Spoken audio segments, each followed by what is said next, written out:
ETF index mutual funds నేర్చుకుని stock మార్కెట్లో రాణించాలనుకుంటున్నారా? వెంటనే ఈ నెంబర్కి కాల్ చేయండి.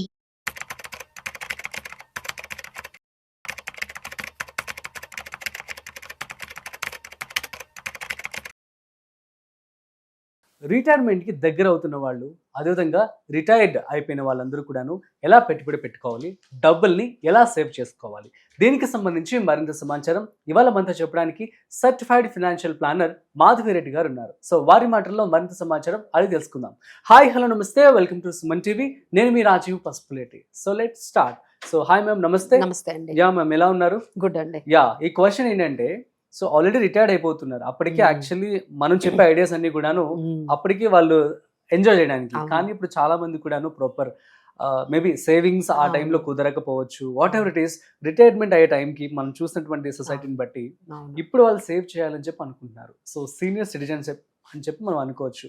వీళ్ళకి ఎటువంటి స్కీమ్స్ ఉన్నాయి, వారి డబ్బులు ఎలా సేవ్ చేసుకోవచ్చు? షూర్ అండి. అంటే నేను చాలా అంటే like we use to take counselling. ఒక 2 years లో రిటైర్మెంట్ అయిపోతున్న పెద్ద పెద్ద ఆర్గనైజేషన్స్ లో వాళ్ళకి మేము కౌన్సిలింగ్ ఇచ్చేవాళ్ళం. సో ఎలా రిటైర్మెంట్, ఎలాంటి స్ట్రాటజీస్ అప్లై చేయాలి, ఎలాంటి ప్రోడక్ట్స్ ఉన్నాయి. ఇదేంటంటే రిటైర్మెంట్ అయిన తర్వాత ఆలోచించేది కాదండి.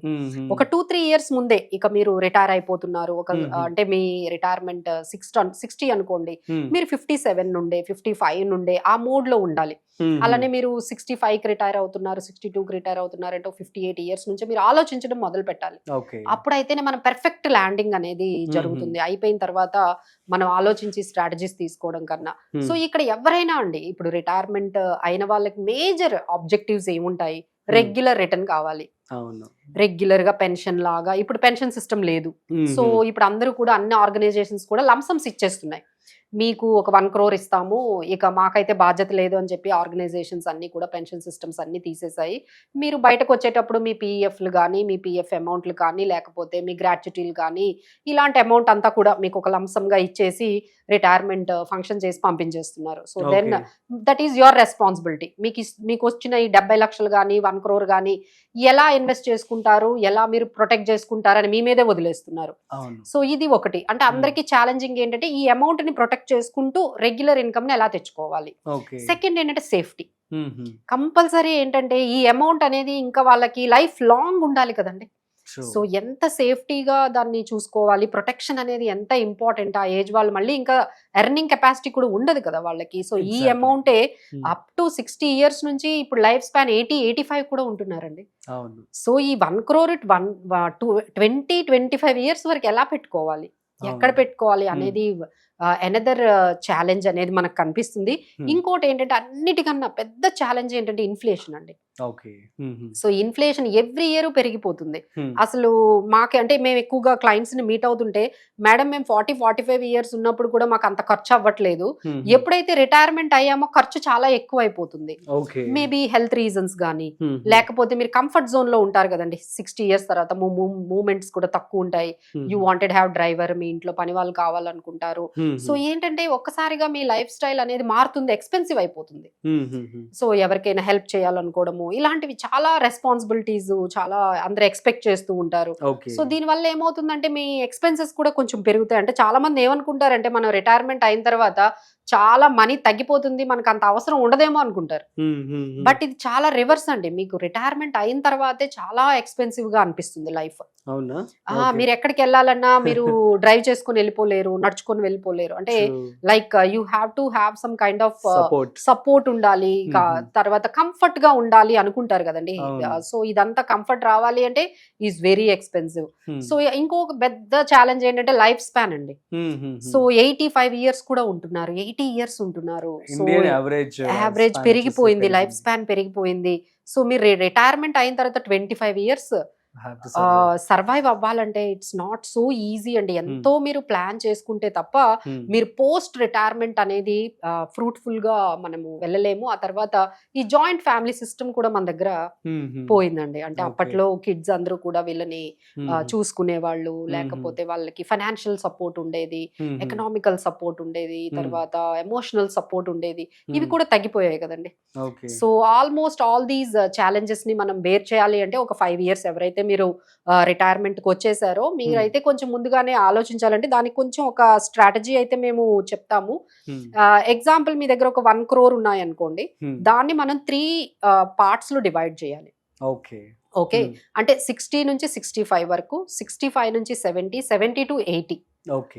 సో ఫస్ట్ మీరు ఏదైతే ఈ 60 నుంచి రిటైర్ అయితే 65 వరకు మీకు ఒక 10 lakhs కావాలి, లేదు ఒక 6 lakhs కావాలి. మీ లైఫ్ స్పాన్ మీకు ఏదైతే ఎక్స్పెండిచర్ ఉంటుందో, ఎగ్జాంపుల్ నాకు నెక్స్ట్ 5 years వరకు ఒక 10 lakhs లేకపోతే ఒక 20 lakhs కావాలి అంటే ఆ అమౌంట్ని ఎటువంటి రిస్క్ లేని ఒక లిక్విడ్ దాంట్లో పెట్టుకోవాలండి.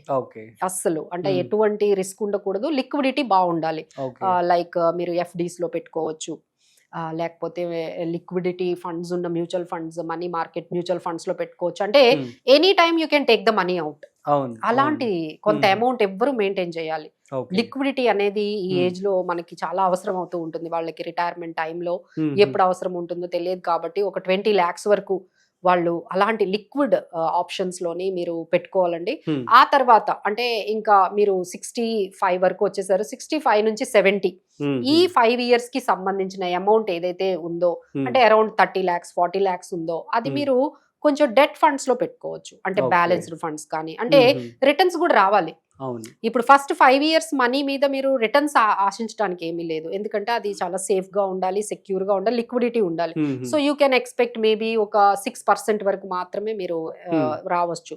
బట్ ఏదైతే నెక్స్ట్ 5 years అంటే 65 నుంచి 70 years వరకు ఉండే ఆ మనీకి మనకి ఇంకా టైం ఉంది కాబట్టి you can keep it in debt mutual funds. అక్కడ మీకు ఏంటంటే 10% వరకు వస్తుంది, 10% వరకు మీకు రిటర్న్స్ వస్తాయి. సో అందులో మీరు కొంచెం ఇన్వెస్ట్ చేసుకోవాలి, ఎందుకంటే ఇన్ఫ్లేషన్ కూడా పెరుగుతుంది కాబట్టి ఆ 30 lakhs 40 lakhs ఏ ఉన్నాయో అది ఒక డెట్ ఫండ్స్ లో పెట్టుకోండి, బ్యాలెన్స్డ్ ఫండ్స్ లో పెట్టుకోవచ్చు. ఆ తర్వాత నెక్స్ట్ 70 to 80 years అంటే మీరు ఇప్పుడు 60 లో ఉన్నారు, 70 అంటే అనదర్ 10 years టైం ఉంది.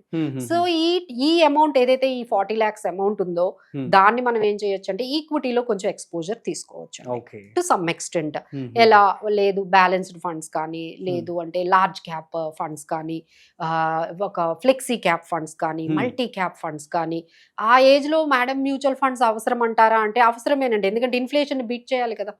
ఇన్ఫ్లేషన్ బీట్ చేయాలి అంటే మీరు ఈ విధంగా చేశారంటే 1 crore అనేది ఆఫ్టర్ 20 years తర్వాత దాని వాల్యూ 20 lakhs కూడా ఉండదు, వాల్యూ పడిపోతుంది ఇన్ఫ్లేషన్ వల్ల. సో మీరు ఇలా దాన్ని అలానే పెట్టారనుకోండి, అది మీకు వాల్యూ అనేది పడిపోతూ ఉంటుంది. సో కొంచెం రిటర్న్స్ ని కూడా మేనేజ్ చేసుకోవాలండి, ఎందుకంటే life span is always 25 years కాబట్టి కొంత. అందుకనే మేము చెప్పాము, ఉన్న 1 crore ని మీరు 3 parts చేసుకొని ఒక 20% పార్ట్ ని మీరు లిక్విడ్, ఒక 30-40% పార్ట్ ని మీరు డెట్ సంబంధించిన మ్యూచువల్ ఫండ్స్ లో కానీ డెట్ ఫండ్స్ లో పెట్టుకోవచ్చు.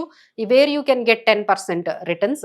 ఇంకా మిగతాది ఏదైతే ఉందో ఒక 12% రిటర్న్స్ ఈక్విటీ ఓరియంటెడ్ వాటిల్లో కూడా మీరు పెట్టుకుంటే definitely you can sale through. అంటే ఒకవైపు సేఫ్టీ, ఒకవైపు రిటర్న్స్, లిక్విడిటీ అన్నీ కూడా మీకు వస్తాయండి. ఇంక ఇవి కాకుండా మనకి చాలా ఆప్షన్స్ ఉన్నాయండి, అంటే సీనియర్ సిటిజన్ సేవింగ్ స్కీమ్స్ ఉన్నాయి, అందులో మనము పెట్టుకోవచ్చు. అలానే LIC వయో వందన యోజన ఉంది, ప్రధాన్ మంత్రి వయో వందన యోజన ఉంది, బ్యాంక్ ఫిక్స్డ్ డిపాజిట్స్ కూడా ఉన్నాయి, పోస్ట్ ఆఫీస్ మంత్లీ స్కీమ్స్ ఉన్నాయి. ఇలాంటి చాలా ఆప్షన్స్ ఉన్నాయండి. బట్ ఏంటంటే ఎంత అమౌంట్ ఎప్పుడు పెట్టుకోవాలి, ఎంత టైంకి పెట్టుకోవాలి అనేది ఒక స్ట్రాటజీ అనేది అప్లై చేసుకుంటే బెటర్ గా ఉంటుందండి. బట్ ఐ నో మేము చెప్పినంత ఈజీ అయితే కాదు, ఎందుకంటే every client has its own challenges. Health పరంగా కానీ, కొంతమందికి హోమ్ లోన్స్ ఇంకా ఉంటాయండి రిటైర్ అయిన తర్వాత కూడా. So there are many clients who are having loans to pay. EMIs ఉంటాయి, తర్వాత వాళ్ళ పిల్లలకి ఎడ్యుకేషన్ లోన్స్ తీసుకుంటారు, వీళ్ళే పే చేస్తూ ఉంటారు ఈఎంఐస్. సో వాళ్ళు రిటైర్ అయినా ఇంకా ఈఎంఐలు కడుతూ ఉంటారండి. సో ఇలాంటి సిచ్యువేషన్స్ ఉండొచ్చు. సో బెటర్ ఏంటంటే ఒక ఫైనాన్షియల్ ఎక్స్పర్ట్స్ ని మీరు సంప్రదించి వాళ్ళతో మాట్లాడి వాళ్ళకి ఎలాంటి కస్టమైజ్డ్ స్ట్రాటజీస్ బాగుంటాయో సీనియర్ సిటిజన్స్ మాట్లాడి అప్పుడు డెసిషన్ తీసుకుంటే బాగుంటుందండి. Super ma'am, thank you so much. So guys, అర్థమైంది కదా, ఎవరైతే రిటైర్డ్ అయ్యారో అవుతూ ఉన్నారో వాళ్ళు ప్రాపర్ స్టడీ అయితే చేసుకోండి, మీ ఫ్యూచర్కి ఇన్వెస్ట్మెంట్ చేసుకోండి. సో మరొక ఇంట్రెస్టింగ్ కాంటెంట్తో మళ్ళీ కలుద్దాం. అంతవరకు చూస్తూనే ఉండండి సుమన్ టీవీ.